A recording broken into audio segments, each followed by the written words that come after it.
মাদ্রাসার জীবন কষ্টের ভিতরেও শান্তি। মাদ্রাসায় যারা পড়ে শুধু তারাই জানে মাদ্রাসার জীবন কতটা কষ্টের। ভোরবেলা আজানের সাথেই ঘুম ভাঙে, তারপরে শুরু হয় মুখস্থের পরিস্থিতি। অনেক সময় না খেয়ে ক্লান্ত চোখে দীর্ঘ সময় বসে থাকতে হয় শুধু একটা আয়াত ঠিক মতো পড়ার জন্য।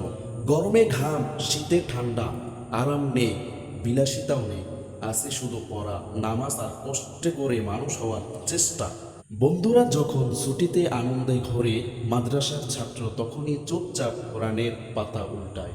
শিক্ষকের ডাকে নীরবভাবে এভাবেই কাটতে থাকে তার জীবন। এই জীবন কঠিন হলেও কিন্তু এই কষ্ট একদিন আলো হয়ে জ্বলে ওঠে। এই জীবনই শিক্ষকের অবদান এবং মা বাবার ফুলের পাত্র তুমি। যারা দুনিয়ার মোহনায় আখেরাতের নূর খোঁজে, এটাই হয় প্রশান্তির জীবন।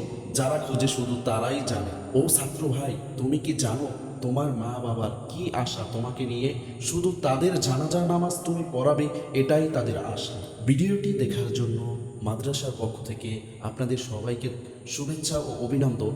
মার্কাজুল কুরআন আল ইসলামী বাংলাদেশ, মুগারচর নুরানি ও হাফিজিয়া মাদ্রাসা।